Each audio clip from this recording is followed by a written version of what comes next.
चलिए तो स्टार्ट करते हैं अपन लोग। The word is tariff. क्या आप लोगों को पता है टैरिफ क्या होता है? कभी सुना है इस वर्ड को टैरिफ? तो अपन बात करते हैं। टैरिफ का मतलब होता है टैक्सेस। टैरिफ का मतलब होता है टैक्सेस। तो देखो बड़े ही ध्यान से सुनना, क्या होता है, मान लो एक कंट्री है तो उसके अंदर बहुत सारे उस लोकल देश के भी प्रोड्यूसर होंगे और उसके चारों तरफ उसके कस्टमर्स वगैरह भी होंगे जो भी प्रोड्यूसर है उसी देश के। This is the country whole, ये यहाँ के प्रोड्यूसर्स और चारों तरफ उसके लोकल्स, कंज्यूमर्स, कस्टमर्स जो ये गुड्स को कंज्यूम करते होंगे। तो जो गुड्स ये बनाते हैं वो ये कंज्यूम करते हैं। कस्टमर की धीरे धीरे डिमांड बढ़ रही है और बहुत सारी चीजें हो सकती है इस देश में अवेलेबल ना हो। तो क्या होता है, ये देश के लोग एक दूसरी कंट्री से अपने गुड्स मांगते हैं। ये लोग क्या करते हैं, एक दूसरी कंट्री से अपने गुड्स को मांगते हैं। बोलो बात समझ में आया? तो जब ये देश इस गुड्स को माल सप्लाई करेगा तो इधर गुड्स एंट्री ले रहे हैं, इसको बोला जाता है इंपोर्ट। क्या बोला जाता है? इंपोर्ट। और जब ये प्रोड्यूसर इस देश के बाहर भेजेंगे तो इसको बोला जाता है एक्सपोर्ट्स। बोलो बात समझ में आया? सब प्रॉब्लम क्या है? प्रॉब्लम ये है कि बाहर वाले देश अगर डेवलप होते जा रहे हैं और अगर हमारा इंडिया डेवलप नहीं होगा तो दिक्कत आ जाएगी, हम लोग डिपेंडेंट हो जाएंगे बाकी देशों पे। ठीक है, तो मुझे क्या करना था, बी द गवर्नमेंट। हम लोग चाहते थे कि हमारे ये देशवासी बाहर से गुड्स नहीं खरीदे बल्कि कहां से खरीदे, इंडिया से। दैट इज वो किस कंसेप्ट को टेक ओवर करे, मेक इन इंडिया। पर प्रॉब्लम इज इंडिया में कुछ चीजें महंगी मिलती है, प्रॉब्लम इज इंडिया में वो क्वालिटी नहीं मिल पाती तो हमें बाहर से मंगवाना पड़ जाता है। ये सुनो, प्रॉब्लम इज कि बाहर के जो यूएस डॉलर है उनकी फर्म के पास ऑलरेडी बहुत सारा पैसा है। हमारे जो मैन्युफैक्चर है मान लो वो 1000 यूनिट्स बना रहे हैं और मान लो बाहर वाले 10 लाख यूनिट बना रहे हैं, तो ऑब्वियस सी बात है उनकी कॉस्ट कम पड़ेगी, हमारी कॉस्ट महंगी पड़ेगी। तो बेचारे हमारे प्रोड्यूसर चाहकर भी उस सस्ता नहीं बना सकते जितना सस्ता ये बना सकते हैं। और अब आजकल ग्लोबलाइजेशन की वजह से ये सारे लोग हमारे देश में आके कुछ बेच सकते हैं, राइट? तो बेच रहे हैं तो हमारे कस्टमर खरीद भी रहे हैं, परेशान हो रहा है हमारा मैन्युफैक्चरर और हमारी गवर्नमेंट। क्योंकि जब ये लोग इंडिया में गुड्स बेचते हैं तो कमा के जो बाहर ले जाते हैं उसको बोलते हैं फॉरेन एक्सचेंज। क्या ले जाते हैं? तो हमारे देश की फॉरेन एक्सचेंज चली जाती है या हमारे लोग वहां जाके खरीदते हैं तो फॉरेन एक्सचेंज चली जाती है। बोलो बात समझ में आया? जो हमारी सरकार कभी भी नहीं चाहती। तो हमारी गवर्नमेंट ने सोचा जब भी एक इंडियन दुबई घूमने जाता है तो डेफिनेटली वहां से इलेक्ट्रॉनिक सामान खरीद के लाता है। हम कभी भी नहीं चाहते वो थैला भर भर के ले आए, हम चाहते हैं कि इंडियन यहीं से खरीदे। तो हमने क्या किया, जब भी कोई गुड्स बाहर से इंडिया में आएगा तो हमने उस पर लगाना स्टार्ट कर दिए टैरिफ। क्या लगाना स्टार्ट कर दिए? Tariff are the taxes. Tariff are the taxes. वो टैक्सेस होते हैं जिनकी वजह से कीमत बढ़ जाती है। बड़े ध्यान से सुनो, इंडिया के अंदर आईफोन मिलता है 1.5 लाख रुपए का। कितने का? 1.5 लाख का। कितने का? 1.5 लाख रुपए का। क्लियर है? और यूएस में मिल रहा है $1000। कितने का? $1000। तो मैं एक इंडियन हूं, अगर मैं इंडियन मार्केट में जाके आईफोन खरीदूं तो कितने देने पड़ेंगे? 1.5 लाख। मैंने नहीं खरीदा, मैंने सरकार को बोला हे सरकार एक यूएस डॉलर कितने का है? सरकार ने बोला 100 रुपए का। मैंने बोला जरा $1000 देना, तो सरकार ने बोला 1000 इंटू 100 मतलब 1 लाख रुपए देना। मैंने सरकार को 1 लाख रुपए दिए, बदले में क्या ले लिया? 1000 यूएस डॉलर। यहां से फ्लाइट पकड़ी यूएसए की, ठीक है, खर्चा हुआ 40, 50, 60, 70 लाख रुपए, कितना 50-60 हजार रुपए खर्चा हुआ, जो भी हुआ। बात समझ रहे हो? और मैं जाके 10-15 फोन उनसे खरीद के ले आया। एक बार के लिए आप ये मानो travelling is secondary. Travelling is secondary क्योंकि मैं बहुत सारे फोन लाने वाला था। तो जो चीज इंडिया में मैं खरीद रहा हूं वो कितने की पड़ रही है? और वही चीज यूएसए में 1 लाख। मुझे बताओ मैं कौन सी मार्केट से खरीदना पसंद करूंगा, इंडिया से या यूएसए? यूएसए। आप बोलोगे दोस्तों ट्रैवलिंग कैसे वर्क करते, तो छोड़ो ना, मैं तो ट्रैवल भी नहीं करता। मेरे मामा यूएसए से आ रहे हैं, मुझे नया आईफोन चाहिए तो मैं इंडिया से खरीदूंगा, मामा को बोलूंगा लेते आना, वो तो वैसे भी आ ही रहे तो मेरे लिए ले आएंगे। ऐसे कितने लाखों लोगों के रिलेटिव्स बाहर से इंडिया में आ रहे हैं, तो इंडियन मार्केट से गुड्स खरीदा, कहां से खरीदा जा रहा है फिर? बाहर से। तो हमारी सरकार बड़ी परेशान है, इसी वजह से हमारी सरकार ने लगाया टैरिफ। क्या लगाया? और टैरिफ का मतलब हो जाता है टैक्सेशन। टैरिफ का मतलब टैक्सेशन। बोलो बात समझ में आया? तो हमारी गवर्नमेंट ने क्या किया, बोले यार ये तो 1 लाख पे खरीद रहा है, तो जब भी इंडिया के अंदर गुड्स आएगा तो सरकार ने बोला लाओ 50,000 रुपए, लाओ कितना? 50,000।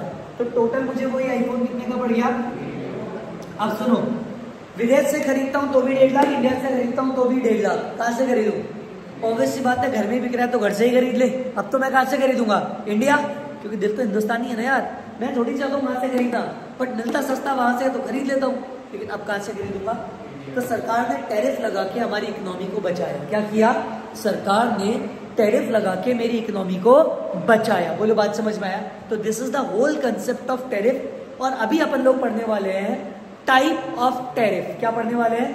तो जल्दी से कॉपी खोलो और लिखना स्टार्ट करो। टाइप पहले लिखो टैरिफ और 3 लाइन छोड़ो और उसके बाद लिखो टाइप ऑफ टैरिफ।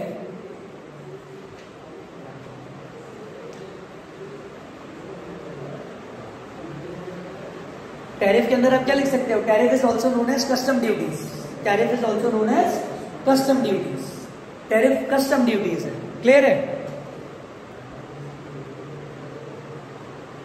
लिखो, टैरिफ के अंदर ही लिखो टैक्सेस और ड्यूटीज।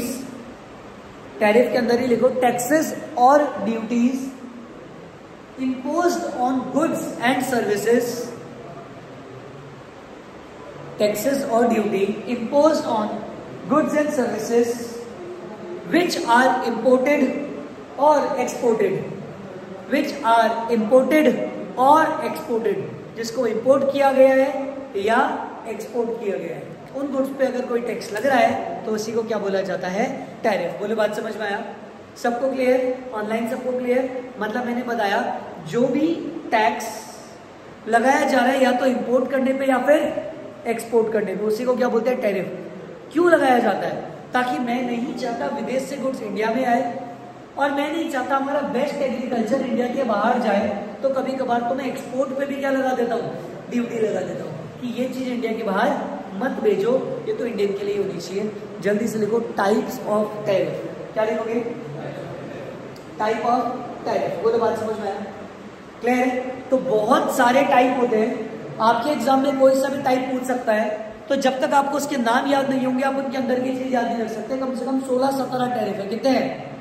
16-17। तो सर इट इज इम्पॉसिबल कि हम 17 के 17 एक साथ याद कर सके, तो let's go to the beginning, जैसे हमने बचपन में याद करे थे। ठीक है?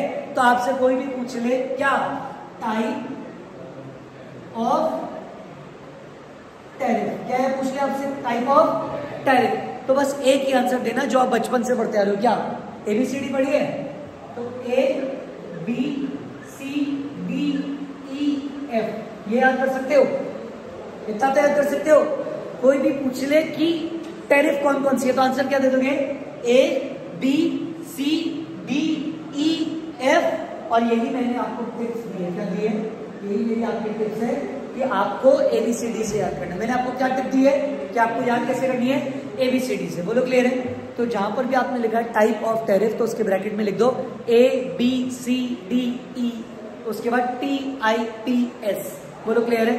और यहाँ पे आपका पूरा का पूरा चैप्टर टाइप ऑफ टैरिफ जो बहुत ही बड़ा है आपको एक्सप्लेन हो जाएगा सिलेबस के साथ, तो इसको याद रखना, आपका MCQ गलत नहीं होगा। Type of tariff ABCDEF TIPS। बोलो क्लियर है? बोलो क्लियर है? अब एक एक मैं आपको लिखवाते जाऊंगा जहां से आपको समझ में आते जाएगा, तो अब इसको फॉलो करने की जरूरत नहीं है। पहले A से, पहले B से, आप चाहो तो याद करते टाइम दोबारा से लाइन से लिख देना, लेकिन एक बार मेरे साथ साथ लिखते चलोगे। बोलो क्लियर है? सबसे पहले अपन लिखते हैं S। लिखो जल्दी से, specific tariff, specific tariff, specific tariff.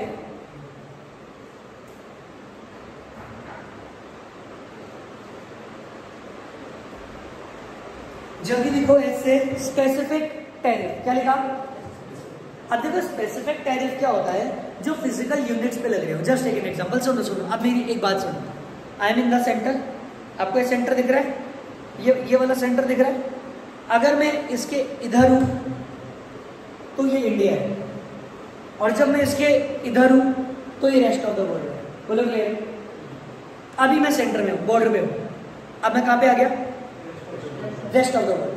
तो यहां से एक मार्कर कहां जाना है बताओ, कहां गया? तो पर मार्कर 10 रुपए लगेंगे पर मार्कर। तो एक मार्कर आया तो ड्यूटी कितनी लगी? अब बताओ कितने मार्कर आ रहे हैं, कितनी ड्यूटी? और अगर 3 आते तो इनको बोलते हैं स्पेसिफिक टैरिफ। क्या बोला जाता है? तो लिखो जल्दी से, एक ही लाइन में लिखना है आपको, बाकी अपन बुक से रीड करते हुए भी चलेंगे। स्पेसिफिक टैरिफ का मतलब लिखो सबसे पहले। Specific tariff is the fix amount of money. Specific tariff is the fix amount of money. Specific tariff is the fix amount of money पर फिजिकल यूनिट, पर फिजिकल यूनिट, पर फिजिकल यूनिट, पर physical unit, पर physical unit, और according to the wait, और according to the wait और measurement of the community. Clear है?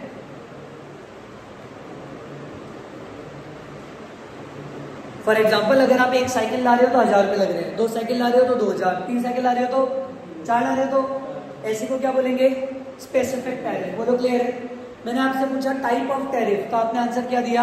मैंने आपको टिप्स क्या दी? TIPS ABCDEF। बोलो क्लियर है? बात समझ में आया? तो सबसे पहले आपने कौन सी लिखी? S। क्लियर है? दैट इज, बोला करो। उसके बाद लिखेंगे अपन A से, उसके बाद अपन कैसे लिखेंगे? A से लिखो ad valorem tariff, AD ad valorem, AD dash VALOREM ad valorem, ad valorem, AD dash VALOREM ad valorem tariff. ठीक है?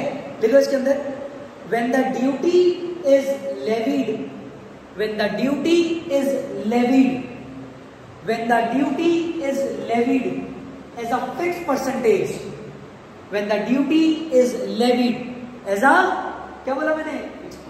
जैसे कि सुनो ना, सुनो सुनो सुनो सुनो सुनो, आपका जितना भी गुड्स है हमारे को फर्क, तो जो भी वैल्यू उसका 5%। जैसे GST लगता है तो खाने पकाने जाते कितना % लगता है? 5% लगता है। तो टैक्स ही तो है वो, तो कितना % लग रहा है? 5। जस्ट एक एग्जांपल, जो भी तुम USA से इंडिया में गुड्स लाओगे उस वैल्यू पे 10% टैक्स। तो तुम 1000 का लाए तो 1000 का 10%, 20,000 लाए तो 20,000 का 10%। क्या फिक्स्ड है क्या? पिछली बार अमाउंट फिक्स था, अब की बार परसेंटेज फिक्स्ड है। बोलो बात समझ में आया? अमाउंट के ऊपर डिपेंड करता है आपकी क्या होगी, काइंड ऑफ बात समझ में आया? इसको बोलते हैं एड वोलोरम। क्या बोलते हैं? एड वोलोरम। अब आप मेरी एक्रोनिम पे थोड़ा सा गौर करना, ABCDEFTIPS। मैंने ए पे क्या बना दिए? 2 एरो। इसका मतलब ए से कितनी होने वाली है? 2 अपॉन 2। बोलो समझ में आया? एक तो हमने कौन सा करा? एड वोलोरम, और एस से कौन सा करा? स्पेसिफिक। बोलो बात समझ में आया? बोलो बात समझ में आया? उसके बाद लिखो जल्दी से मिक्स्ड टैरिफ। एक बार वो मत लिखना, सॉरी सॉरी, सी से लिखो पहले कंपाउंड टैरिफ। पहले सी से लिखेंगे कौन सा? Compound tariff. कौन सा? मुझे बताओ कंपाउंड का मतलब ही क्या होता है? एक साथ। तो it is a combination of इन दोनों का। ये जो ए से कौन सा था और एस से कौन सा था, और दोनों को मिला दे तो कंपाउंड। बोलो बात समझ में आया? क्लियर है? तो लिखो जल्दी से, a combination of ad valorem and specific.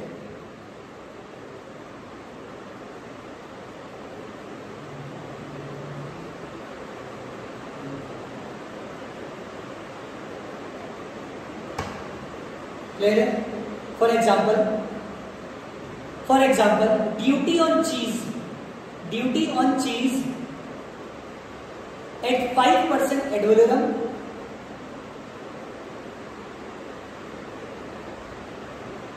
5% ad valorem plus 100 per kilogram.